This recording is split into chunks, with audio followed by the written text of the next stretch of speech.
Hi again. I want to talk to you today about freedom from fear. Fear is not from God, and God is always coming with a message of fear not. Whenever the angels appeared to men, appeared to anyone at any time, they always said, fear not. They always came with the message of fear not. So we're going to look at what the Bible tells us about fear and overcoming fear.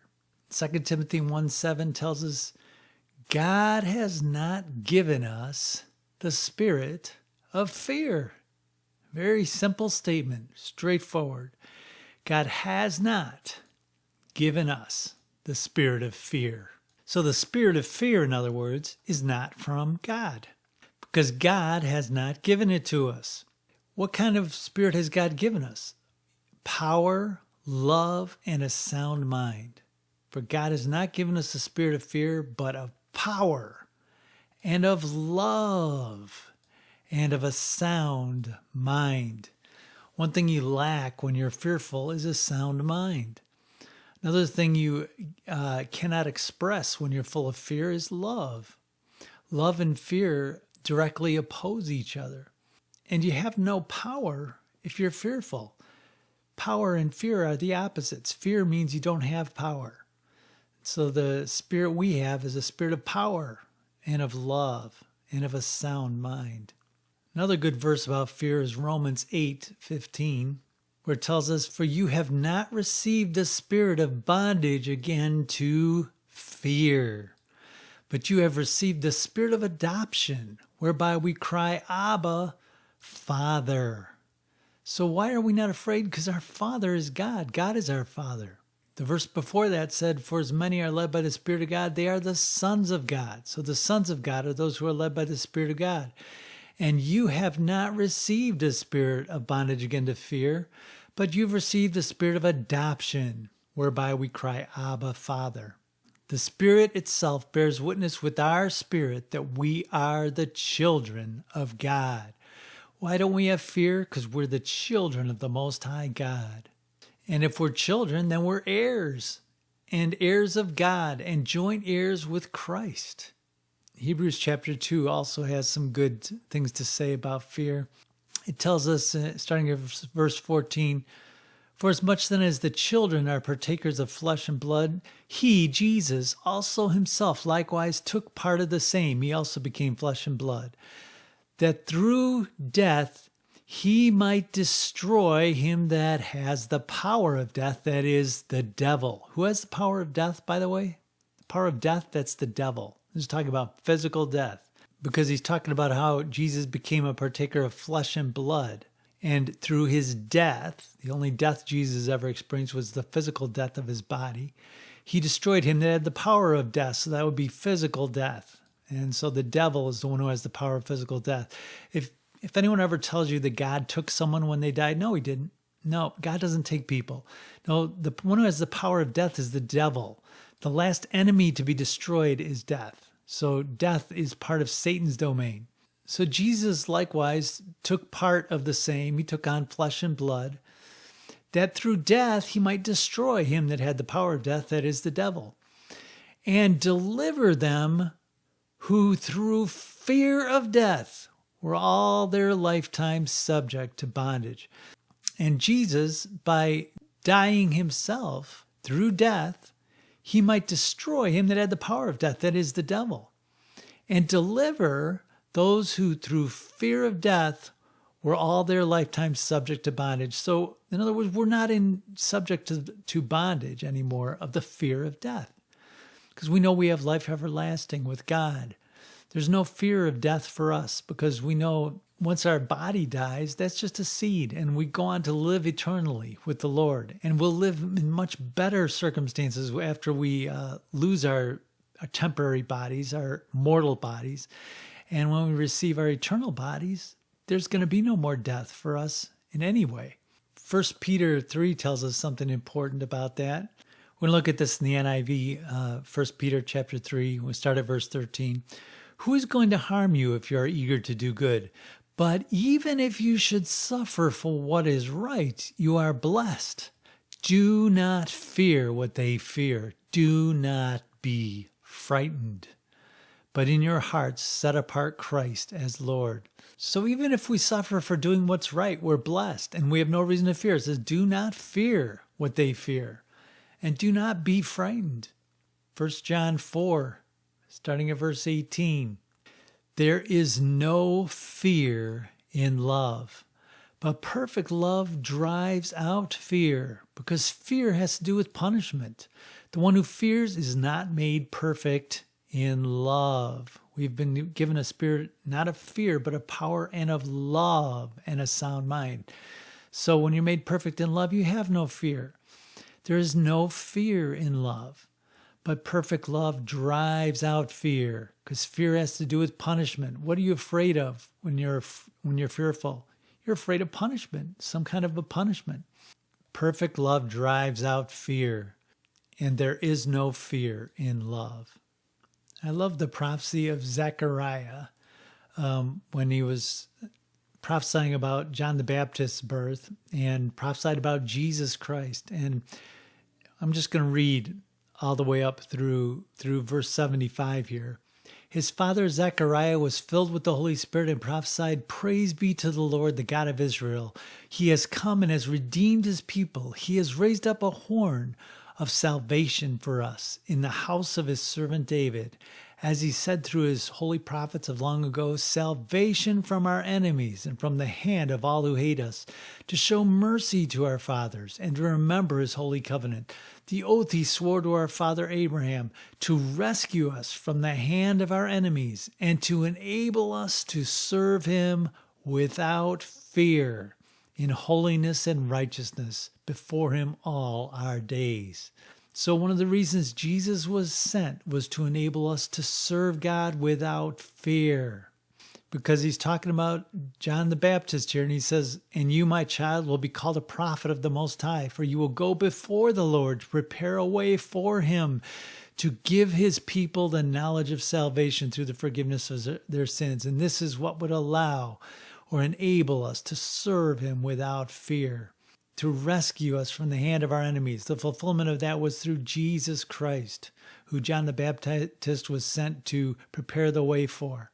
When Paul talks about his ministry in Ephesians chapter 6, and he asked for prayer, he said in verse 19, "Pray for me also, that when I open my mouth, words may be given to me, so I will fearlessly make known the mystery of the gospel, for which I am an ambassador in chains. Pray that I may declare it fearlessly as I should." So how are we supposed to make known the mystery of the gospel? We're supposed to declare it fearlessly, because Paul says, "as I should." In other words, he should declare it fearlessly. The gospel should be declared fearlessly, without fear.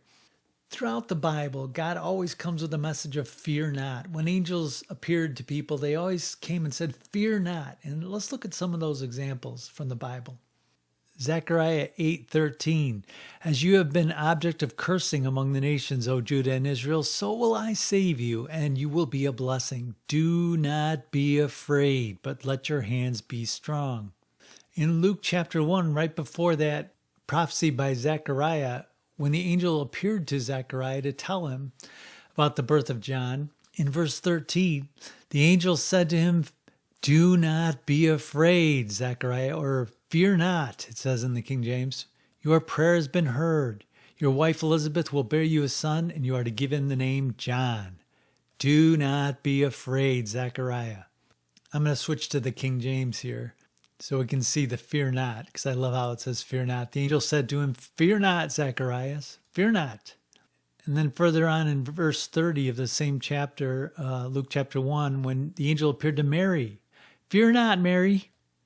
Fear not, Mary, for you have found favor with God.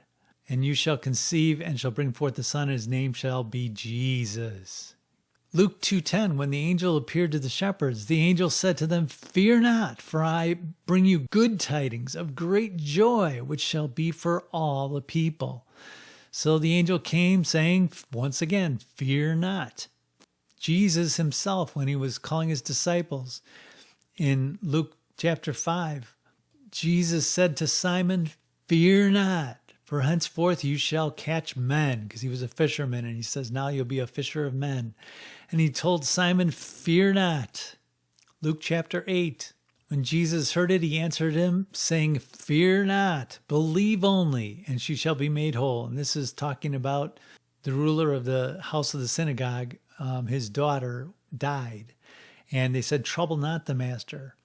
But Jesus, when he heard it, he answered and said, fear not, believe only, and she shall be made whole. And when he came into the house, he suffered no one to go in, save Peter and James and John. And he said, weep not, she's not dead, she's just sleeping. And they laughed, knowing that she was dead, knowing. In other words, this woman was dead. And he put them all out, took her by the hand, and calling, saying, Maid, arise. And her spirit came again, and she rose. And Jesus commanded to give her meat. And her parents were astonished. But Jesus' message to them was, when he heard that the woman was dead, the ruler of the synagogue's house, his daughter was dead. When Jesus heard it, he answered saying, fear not, only believe. Belief and fear are opposites. Having faith and having fear are the opposites.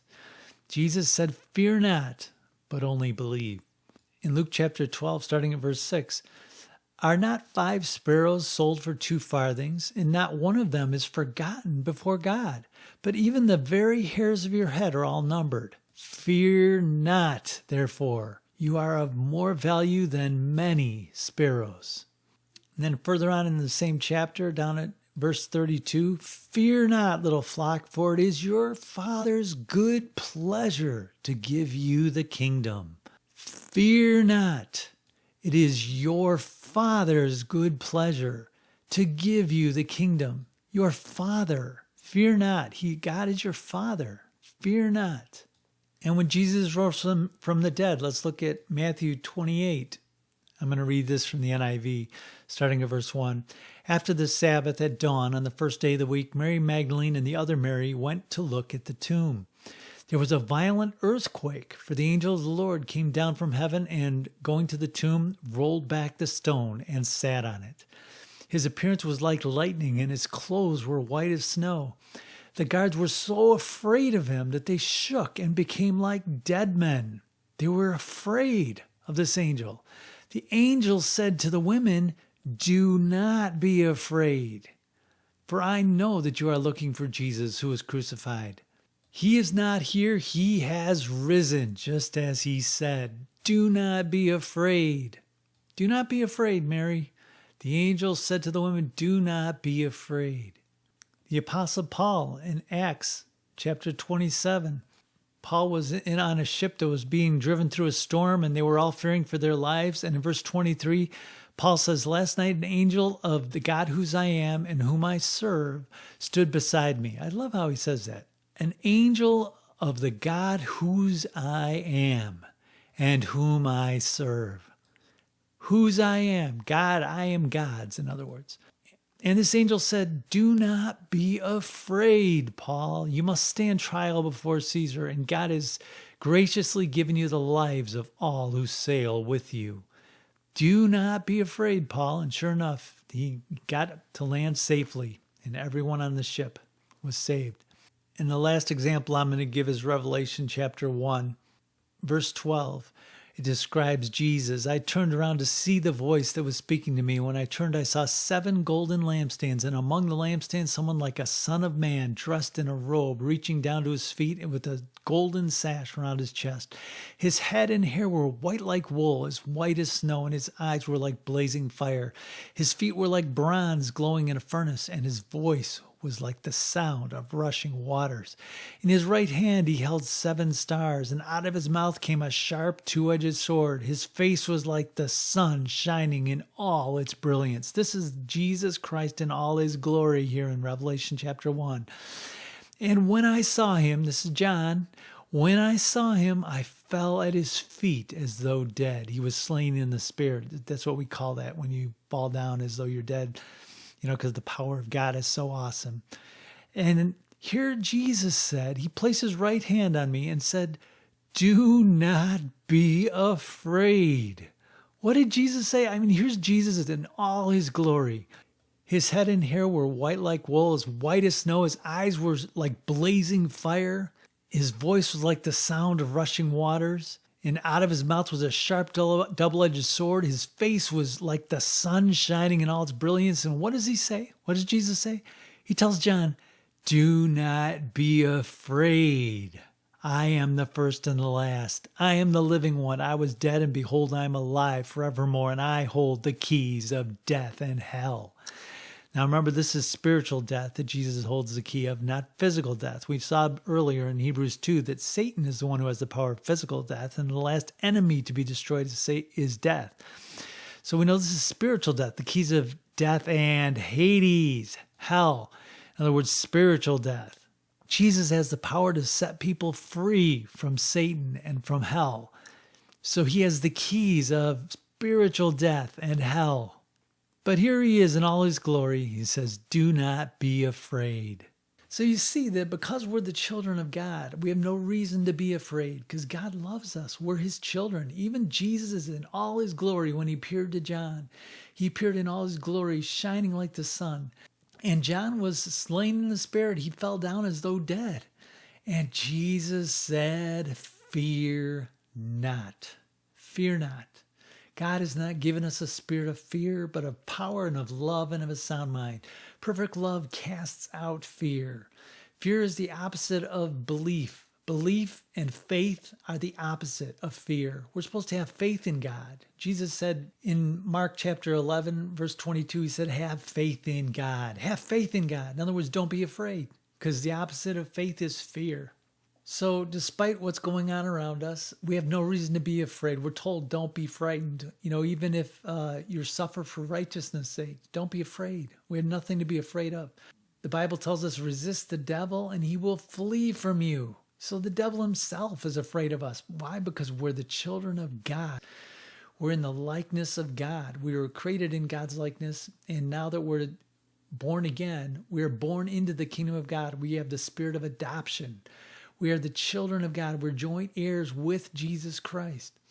In our glorified bodies, we are going to be shining like the sun, like Jesus. We're going to be full of glory, and Satan hates that. He hates that. He's scared to death of us.